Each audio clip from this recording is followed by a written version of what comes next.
Android download करण्यासाठी MPC tricks bye Ajay Kumar असं search करा गुगल प्ले स्टोअर वरनं आणि हे तुम्ही ऍप्लिकेशन डाउनलोड करू शकता. ठीक आहे. त्याच्यानंतर या कोर्समध्ये तुम्हाला काय काय घटक असणार आहे तर या कोर्समध्ये तुम्हाला एकूण 6 विषय आहेत. आधुनिक भारताचा इतिहास, विशेषतः महाराष्ट्राच्या संदर्भात, संपूर्ण चालू घडामोडी, भारतीय राज्यघटना, अर्थव्यवस्था, भूगोल आणि सामान्य विज्ञानाचा कोर्स. याच्यामध्ये आधुनिक भारताचा इतिहास जो कोर्स आहे याच्यामध्ये 900+ प्रश्न आहेत. तुम्हाला प्रत्येक प्रश्नाचं एक्सप्लेनेशन टॉपिक वाईज दिलेलं आहे आणि या ठिकाणी तुम्हाला आणखी 300 पेक्षा जास्त प्रश्न रिव्हिजनसाठी घेतलेले आहेत. त्याचा तुम्हाला जास्त फायदा होईल. चालू घडामोडीमध्ये आपण जानेवारी 2024 पासून ते डिसेंबर 2025 पर्यंत म्हणजे 2 वर्षाच्या घडामोडी जेवढ्या होतील तेवढ्या आपण यामध्ये कव्हर करतोय. प्रश्नोत्तराच्या स्वरूपामध्ये असतात. त्याच्या पीडीएफ तुम्हाला त्या ठिकाणी अवेलेबल होतील. भारतीय राज्यघटना या कोर्समध्ये 550 पेक्षा जास्त प्रश्न आहेत प्रत्येक टॉपिक वाईज आणि तुम्हाला त्याचं एक्सप्लेनेशन आहे. पूर्व परीक्षेसाठी तुम्हाला जास्त इम्पॉर्टंट राहील. भारतीय अर्थव्यवस्था कोर्समध्ये सिलेबस ओरिएंटेड सगळा घटक कव्हर केलाय. यामध्ये ऍडिशनल आपण ऍड केलेला आहे महाराष्ट्राचा आर्थिक पाहणी अहवाल आणि महाराष्ट्राचा अर्थसंकल्प लेटेस्ट झालेला. त्याच्यावर 200 पेक्षा जास्त प्रश्न आपण तयार केलेले आहेत आणि त्याचं एक्सप्लेनेशन तुम्हाला तिथं पाहायला मिळेल. पीडीएफ तुम्हाला पाहायला मिळेल. महाराष्ट्र भूगोल कोर्स तर ऑलरेडी आहेच, पण सामान्य विज्ञान कोर्समध्ये बायोलॉजी घटक हा डिटेलमध्ये कव्हर झालाय. फिजिक्स आणि केमिस्ट्री मधले तुम्हाला तिथं टेस्ट सिरीज आणि इतर घटक सुद्धा आपण तिथं अवेलेबल करून दिलाय. तर एवढ्या सगळ्या विषयाची तयारी तुम्हाला फक्त 399 रुपये होणार आहे. यासाठी तुम्हाला आपलं अँड्रॉइड ॲप डाउनलोड करावं लागेल. डिस्क्रिप्शन बॉक्समध्ये लिंक देतोय, त्या लिंकला क्लिक करून तुम्ही ते लेक्चर बघू शकता. पण याचा कालावधी किती असणार आहे? 6 महिने एवढा कालावधी असणार आहे आणि यामधलं प्रत्येक लेक्चर तुम्ही किती वेळा पाहू शकता. तर या इथे प्रश्न बघा, भारतीय निवडणूक आयोगाची स्थापना भारतीय राज्यघटनेच्या कोणत्या कलमानुसार झाली? ठीक आहे, आपण पॉलिटीचे प्रश्न बघतोय. तर भारतीय निवडणूक आयोगाची स्थापना म्हटलं तर कलम 324. मग प्रश्न असा विचारला, भारतीय निवडणूक आयोग भारतीय राज्यघटनेच्या कोणत्या भागामध्ये पाहायला मिळतो? एमपीएससी मध्ये असा घटक विचारला जातो. सध्या निवडणूक आयोग का चर्चेत आहे? इलेक्शनचा मुद्दा जो झाला आणि आता इलेक्शन आणखी होणार आहेत की ज्या आपल्या स्थानिक स्वराज्य संस्थेचे इलेक्शन्स महाराष्ट्रामध्ये, त्याच्यामुळे तर भाग 15 मध्ये तुम्हाला पाहायला मिळतं निवडणूक आयोगाची तुलना. म्हणजे देशामध्ये मुक्त आणि न्याय निवडणुका घेण्यासाठी भारतीय निवडणूक आयोगाची स्थापना करण्यात आली. कॉन्स्टिट्युशनल बॉडी आहे ही, लक्षात असू द्या. तर कलम 324 नुसार भारतीय निवडणूक आयोग लोकसभेच्या, राज्यसभेच्या, राज्याची विधानसभा असेल, विधान परिषद असेल, राष्ट्रपती असेल, उपराष्ट्रपती पदांच्या निवडणुकांचं संचलन, निर्देशन आणि नियंत्रण करण्याचं अधिकार देतं. आता चर्चेतली इलेक्शन्स कोणती आहे? उपराष्ट्रपती पदाची. तर त्यासाठी भारतीय निवडणूक आयोग महत्वाचा ठरतो. पुढचा प्रश्न आहे, मतदाराचं वय 21 वर्षावरून 18 वर्ष कोणत्या घटना दुरुस्तीनं करण्यात आलं? आता मतदानाचं वय 21 वरून 18 वर्ष केलं. 61वी घटना दुरुस्ती 1988 मधली, लक्षात ठेवा. तर हे भारतीय राज्यघटनेतलं कलम 326 मध्ये बदल झाला, कारण लोकसभा आणि विधानसभा निवडणुकीसाठी मतदान करण्यासाठी पात्रतेचं वय 21 वरून 18 वर्ष करण्यात आलं. ठीक आहे, हे लक्षात असू द्या. याच्या रिलेटेड आर्टिकल कोणतं येतं तर आर्टिकल 326. हे पण लक्षात राहू द्या जाता जाता. आता 326 आले, डिटेलमध्ये वाचून घ्या. तुम्ही जेव्हा अभ्यास करता ना तेव्हा याला फोकस करा. पुढचा प्रश्न आहे, भारतीय राज्यघटनेतलं कोणतं कलम भारताच्या महान्यायवादी म्हणजे अटॉर्नी जनरल ऑफ इंडिया या पदाशी संबंधित आहे? अटॉर्नी जनरल ऑफ इंडिया म्हटलं तर कलम 76. हे तुमच्या लक्षात आलं पाहिजे, कारण हे भारत सरकारचे मुख्य कायदेशीर सल्लागार असतात. ओके, सर्वोच्च न्यायालयातील सरकारचे प्रमुख वकील म्हणून हे काम बघत असतात. ओके, हे तुम्हाला लक्षात येणं गरजेचं आहे. 148 हे कॅगचं येतं ना, कॅगचं. त्यानंतर 165 हे महाधिवक्ता, राज्यांचा जो महाधिवक्ता असतो ना त्यांच्या संदर्भात येणारं हे आर्टिकल, हे लक्षात आले पाहिजेत. 148, 76, 165, 324 हे निवडणूक आयोगाच्या संदर्भात आहे. आपण आता झालेल्या प्रश्नामध्ये बघितलं. ठीक आहे, तर हे घटक लक्षात ठेवा कोणत्या ह्याच्यासाठी कोणतं आर्टिकल आहे, कारण पूर्व परीक्षा जी अशी असते ना यावर तुम्हाला आर्टिकल चांगल्या पद्धतीनं माहीत असणं गरजेचं आहे. आर्टिकलवर 2 ते 3 प्रश्न डेफिनेटली असतात, म्हणजे असतातच. ठीक आहे. पुढचा प्रश्न आहे, महाधिवक्ता पदासाठी पात्रतेची अट काय? आता महाधिवक्ता व्हायचंय म्हणजे महाधिवक्ता कोणता असतो? राज्यांसाठी असतो, आणि जर राज्यासाठी असेल तर सर्वोच्च न्यायालयाचा न्यायाधीश हा क्रायटेरिया त्यामध्ये येणार नाही, तो महान्यायवादीच्या संदर्भात आला असता. आता याच्यामध्ये करेक्ट आन्सर जर तुम्ही बघितलं तर याचं उत्तर आहे उच्च न्यायालयाचं न्यायाधीश म्हणून नियुक्त असण्यास पात्र असावा. यामध्ये जिल्हा न्यायालयाचं 10 न्यायाधीश आणि 10 वर्ष असं असतं का? नाही, कारण महाधिवक्ता म्हणजे 165 एक भारतीय राज्यघटनेतलं कलम, तर हा नियुक्त होण्यासाठी तीच पात्रता आवश्यक असते जी जे उच्च न्यायालयाचे न्यायाधीश म्हणून नियुक्त होण्यासाठी असते. मग आता उच्च न्यायालयाचे न्यायाधीश म्हणून नियुक्त होण्यासाठी कोणती पात्रता असते? एक तर तुम्ही भारताचा नागरिक असावा, पहिला मुद्दा. दुसरा मुद्दा काय येतो त्यामध्ये? तुम्हाला भारतात 10 वर्ष न्यायिक पदा धारण केलेलं असावं किंवा एखाद्या न्यायालयामध्ये 10 वर्ष वकिली म्हणून काम केलेलं असावं, हा येणार आहे. इथं जिल्हा न्यायालयाचा न्यायाधीश म्हणून 10 वर्षाचा अनुभव नाहीये किंवा लोकसेवा आयोगाचे अध्यक्ष म्हणून अनुभव, हा घटक येणार नाही. म्हणून पर्याय क्रमांक 2 हे तुमचं अचूक उत्तर असणार आहे. पुढचा प्रश्न बघा. प्रश्न आहे कलम 29 आणि कलम 30 मधील तुम्हाला जे अल्पसंख्याकांचे अधिकार दिलेत ना, त्याबाबत सर्वात अचूक फरक कोणता दर्शवतो? आता कलम 29 फक्त धार्मिक अल्पसंख्याकांसाठी आहे. पहिलं विधान काय दिले लक्षात घ्या. कलम 29 फक्त धार्मिक अल्पसंख्याक. 29 मधला जर एक कलम जर तुम्ही बघितलं तर त्याच्यामध्ये काय म्हटलंय की भारतात राहणाऱ्या नागरिकांच्या कोणत्याही गटाला, असा शब्दप्रयोग आहे, एनी सेक्शन ऑफ सिटीजन्स, म्हणजे कोणताही गट, त्याला स्वतःची भाषा, लिपी आणि संस्कृती आहे ना, ती जपण्याचा हक्क असतो. आता या ठिकाणी नागरिकांचा कोणताही घटक म्हणतोय, यामध्ये अल्पसंख्याक पण येणार आणि बहुसंख्याक पण येणार. पण पहिल्या ऑप्शन मध्ये फक्त धार्मिक अल्पसंख्याक दिले, त्याच्यामुळे हे विधान चुकीचं आहे. लक्षात येते का? ते विधान डेफिनेटली चुकीचं आहे. म्हणजे कलम 29 हे कोणत्याही नागरिक गटाला, म्हणजे एनी सेक्शन ऑफ सिटीजन्सला लागू होतं, बरोबर आहे. मग आता कलम 30 मध्ये काय म्हणतोय, तर कलम 30 हे केवळ अल्पसंख्याका, नाही तर केवळ शब्द वापरला. पण आपल्या भारतीय राज्यघटनेतलं कलम 30 बघा, त्याच्यातलं सब ऑप्शन्स 1 बघा, त्यामध्ये काय म्हटलंय की सगळे अल्पसंख्याक, म्हणजे अल्पसंख्याक राज्यघटनेनुसार 2च असतात, एक धार्मिक किंवा भाषिक. तर यांना आवडीच्या शिक्षण संस्था स्थापन करणं आणि प्रशासन करण्याचा हक्क देतं. म्हणजे कलम 30चा हक्क केवळ कोणाला मिळणार आहे? अल्पसंख्याकांना. म्हणून पर्याय क्रमांक 2 हे डेफिनेटली या ठिकाणी बरोबर असणार आहे. हे घटक तुम्हाला या ठिकाणी लक्षात ठेवणं गरजेचं आहे. हा जो कलम 29 आणि 30 मधला सूक्ष्म फरक आहे ना, तो थोडासा नीट लक्ष द्या. कलम 29(1) मध्ये काय म्हटलंय की भारतात राहणाऱ्या नागरिकाचा कोणताही गट म्हणजे एनी सेक्शन ऑफ सिटीजन्स, यांना स्वतःची वेगळी भाषा, लिपी आणि संस्कृती ती जपण्याचा हक्क असेल. या ठिकाणी कोणताही नागरिक गट म्हणजे काय येणार आहे, तर अल्पसंख्याक आणि बहुसंख्याक हे 29 मध्ये येणार आहे. कलम 30 मध्ये काय सांगितलंय? सर्व अल्पसंख्याकांना, इथं शब्दप्रयोग आहे, म्हणजे अल्पसंख्याक आपल्या राज्यघटनेनुसार 2 पद्धतीचे, एक आणि धार्मिक आणि दुसरा भाषिक, हे लक्षात ठेवा, याला स्टार करा. अल्पसंख्याक पण कोणतं? राज्यघटनेनुसार, तर धार्मिक आणि भाषिक हे 2 मुद्दे महत्वाचे. त्यांच्या आवडीच्या शिक्षण संस्था स्थापन करणं, प्रशासन करण्याचा हक्क आहे. म्हणजे आपण असं म्हणू शकतो कलम 30चा हक्क केवळ अल्पसंख्याकांना आहे, कलम 29चा हक्क कोणत्याही नागरिक गटाला लागू होतो. म्हणून तर आपण ऑप्शन निवडलं पर्याय क्रमांक बी. 29 कोणत्याही नागरिक गटाला, 30 केवळ अल्पसंख्याकांना लागू होतं. पुढचा प्रश्न, खालीलपैकी कोणतं मार्गदर्शक तत्व गांधीवादी विचारसरणीचं प्रतिनिधित्व करत नाही? आता गांधीवादी विचारसरणीचं प्रतिनिधित्व कोणतं तत्व करत नाही? ठीक आहे, सिंपलचा गट आहे. गांधीवादी तत्व म्हणजे काय? ग्राम स्वराज्य म्हणजे कलम 40 येणार आहे. त्यानंतर कुटीर उद्योगांना प्रोत्साहन देणं येणार आहे. त्यानंतर गांधीजींच्या तत्वामध्ये दारूबंदी, गोहत्याबंदी, तर हे मादक पेय हानिकारक बंदी घालणं, कलम 47 हे पण येणार नाही.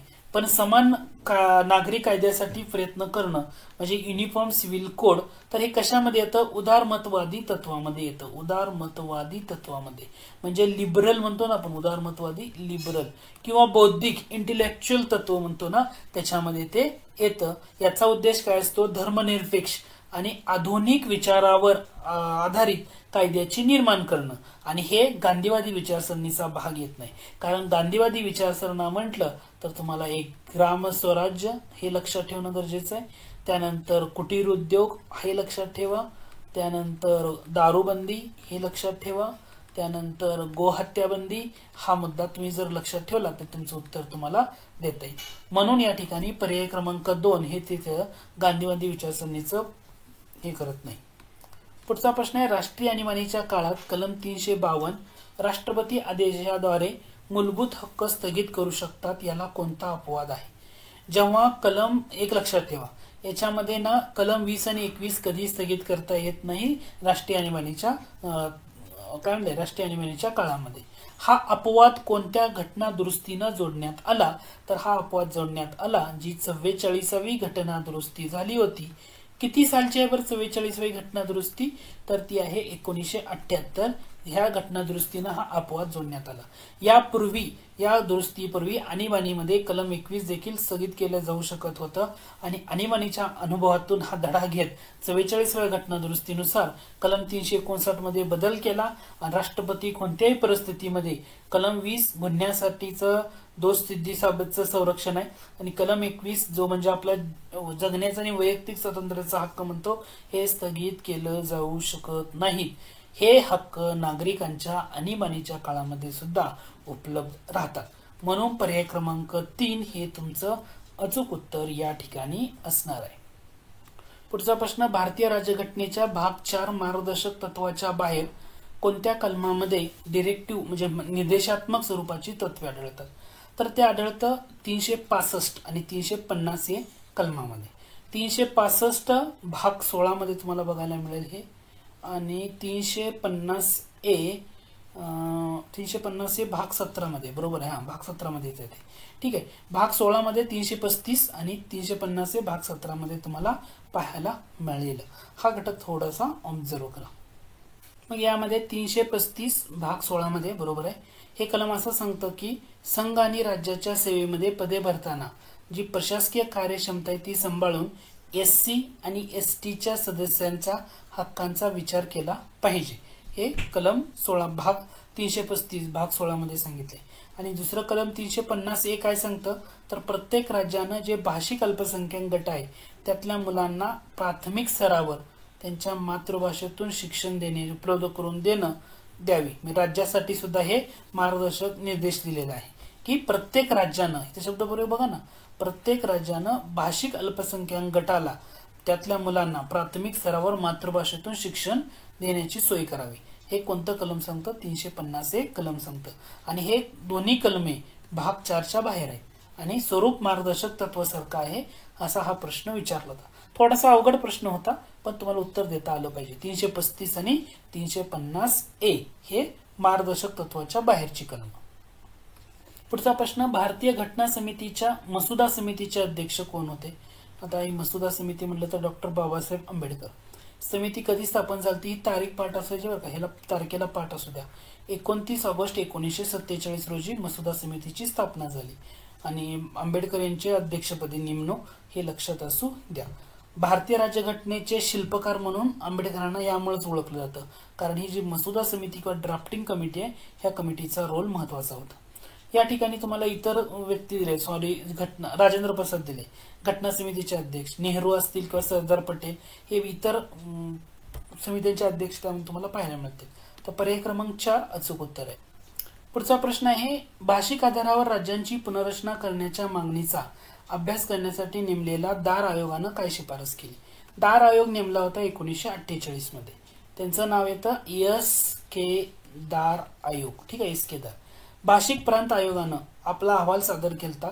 त्यांनी असं म्हटलं होतं की आपल्या देशाची एकता आणि अखंडता ही धोक्यात आली नाही पाहिजे. यासाठी भाषिक आधारावर राज्य पुनर्रचना करतोय ना ती मागणी त्यांनी फेटाळून लावली. भाषेच्या ऐवजी त्यांनी काय म्हटलं, प्रशासकीय सोयीच्या आधारावर पुनर्रचना करावी म्हणजे पर्याय क्रमांक B.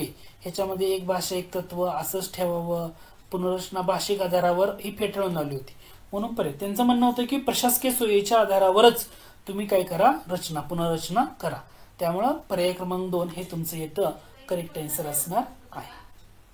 प्रश्न दिलाय, राज्य पुनर्रचनेच्या संदर्भात स्थापन झालेल्या समितीचा योग्य कालानुक्रम. आता दार आयोग होता तो अगोदर नेमण्यात आला होता, म्हणजे जर तुम्हाला पर्टिक्युलर बघायचं झालं तर जून 1948 मधला दार आयोग आहे. त्यानंतर डिसेंबर 1948 मध्ये JVP समिती आहे. म्हणजे ह्याच्यामध्ये कोणच अध्यक्ष नव्हतं, जवाहरलाल नेहरू, पट्टाभी सीतारामय्या आणि वत्सलभाई वल्लभभाई पटेल हे होते. ठीक आहे. आणि राज्य पुनर्रचना आयोग का फाजिल अली आयोग म्हणतो, फाजल अली आयोग, तर डिसेंबर 1953 मधला आहे. म्हणजे इथं पर्याय कसा असणार आहे, दार आयोग 1 म्हणजे 2 1 नंबरला, त्यानंतर 3 आणि 1 2 3 1 असा कुठं ऑप्शन आहे तर पर्याय क्रमांक 3 मध्ये आहे. म्हणून तुमचे हे उत्तर असणार आहे. पुढचा प्रश्न, राज्य पुनर्रचना कायदा 1956 नुसार भारतात किती राज्य आणि केंद्रशासित प्रदेश नामांकनात आले? आता भारतात आता जे फाजल अली आयोग होता ना, ह्या फाजल अली आयोगानं त्यांनी किती सांगितलं आणि कायद्यानं किती केलं हेच महत्वाचा मुद्दा आहे. फाजल अली आयोगानं सांगितलं होतं 16 राज्य तयार करा आणि 3 युनियन टेरिटरी तयार करा असं सांगितलं. परंतु या कायद्यानं काय केलं, 14 राज्य तयार केली आणि 6 केंद्रशासित प्रदेश नामांकन. म्हणजे शिफारशी फाजल अली आयोगाने केली 16 राज्यांनी 3 युनियन टेरिटरीची. प्रत्यक्षात किती झाले, 14 राज्यांनी 6 केंद्रशासित प्रदेश.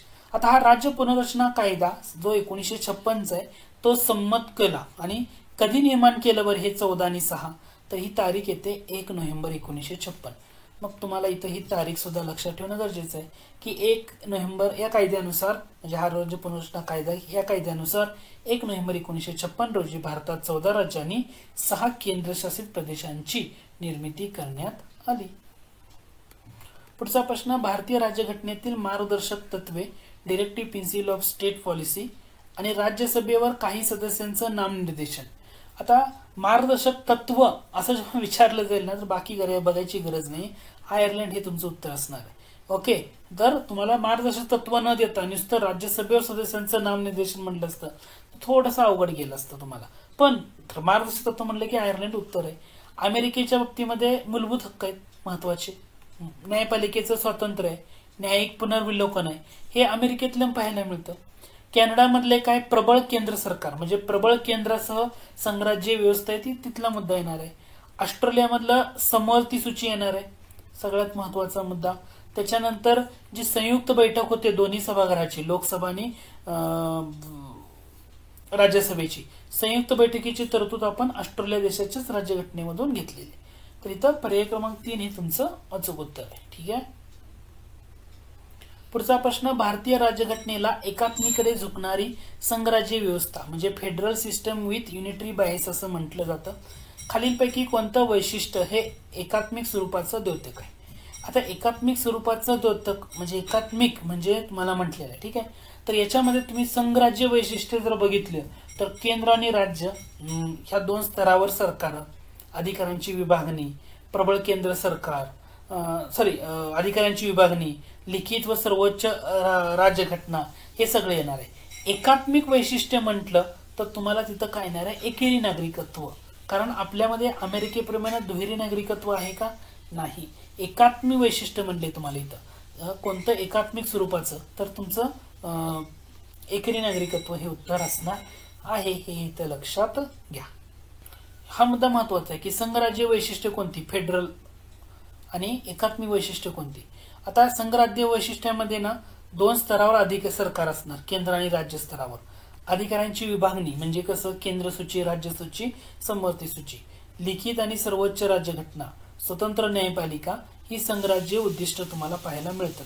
पण एकात्मिक उद्दिष्टामध्ये एकेरी नागरिकत्व, प्रबळ केंद्र सरकार, राज्यामध्ये राज्यपालांची केंद्राद्वारे नेमणूक, अखिल भारतीय सेवा, आणीबाणीच्या तरतुदी हे थोडंसं लक्षात ठेवा. कारण याच्यावर ना एमपीएससी मध्ये कधी ना कधी फिरवून प्रश्न विचारला जातो. पुढचा प्रश्न आहे, भारतीय राज्यघटनेचा सर्वात मोठा आणि प्रमुख स्रोत कोणता मानला जातो? भारतीय राज्यघटनेचा सगळ्यात मोठा स्रोत हा 1935चा कायदा आहे. कारण यामध्ये संघराज्य योजना, न्यायपालिकेची संरचना, लोकसेवा आयोग, राज्यपालांचं पद, आणीबाणीविषयक तरतुदी आणि प्रशासकीय तपशील जे आहेत ना ते घेतलेले आहेत. त्यामुळे 1935चा कायदा हा राज्यघटनेचा सगळ्यात मोठा स्रोत आहे. हे मुद्दे लक्षात घ्या. 1935चा कायदा काय काय घेतले, संघराज्य योजना, न्यायपालिकेची संरचना, लोकसेवा आयोग, राज्यपालांचे पद, आणीबाणीविषयक तरतुदी आणि अनेक प्रशासकीय तपशील. ओके. राज्यपाल केंद्राचा प्रतिनिधी म्हणून नेमणूक करणं. राज्यपाल हा जो आहे राज्यपाल केंद्राचा प्रतिनिधी असं जर म्हटलं तर तुमचं उत्तर काय असणार आहे, तर तुमचं उत्तर असणार आहे कॅनडाच्या राज्यघटनेमधून घेतलेलं. ठीक आहे. आणि नुसतं राज्यपालांचं पद असं म्हटलं तर 1935चा कायदा येतो, भारत सरकारचा कायदा. या घटकांना थोडंसं तुम्ही फोकस करा. डाउनलोड केलं नसेल तर ते नक्की करा. गुगल प्ले स्टोअरवर जाऊन MPSC tricks bye Ajay Kumar या नावानं आपलं अँड्रॉइड ॲप आहे, ते अँड्रॉइड ॲप डाउनलोड करा. हे ॲप डाउनलोड केल्यानंतर वेगवेगळे कोर्सेस तुम्हाला त्या ठिकाणी पाहायला मिळतील. सध्या आपला आधुनिक भारताचा इतिहास यावर डिटेलमध्ये असणारा कोर्स लॉन्च झालेला आहे आणि या कोर्समध्ये आपण खूप चांगल्या पद्धतीनं या ठिकाणी कव्हर केले. प्रत्येक टॉपिकनुसार प्रश्नोत्तरांची सिरीज आहे आणि हे 900 प्रश्न आहेत त्यामध्ये तुम्हाला, ठीक आहे. सरावासाठी 300 असे एकूण 1200 प्रश्न त्यामध्ये पाहायला मिळतील आणि या कोर्सची फी 249 म्हटले, पण तिथे सध्या डिस्काउंट ऑफर आहे. ही या कोर्सची फी फक्त 219 रुपये आहे. तुम्ही ते लेक्चर एकदा कोर्स जॉईन केल्यानंतर ते लेक्चर किती वेळा पाहू शकता. अनलिमिटेड व्ह्यूज तुम्हाला त्या ठिकाणी मिळतील. त्यासाठी तुम्हाला आपलं ऍप्लिकेशन डाउनलोड करावं लागेल किंवा डिस्क्रिप्शन बॉक्समध्ये मी ऍप्लिकेशनची लिंक देतोय, त्या लिंकवर क्लिक करून सुद्धा तुम्ही ते ऍप्लिकेशन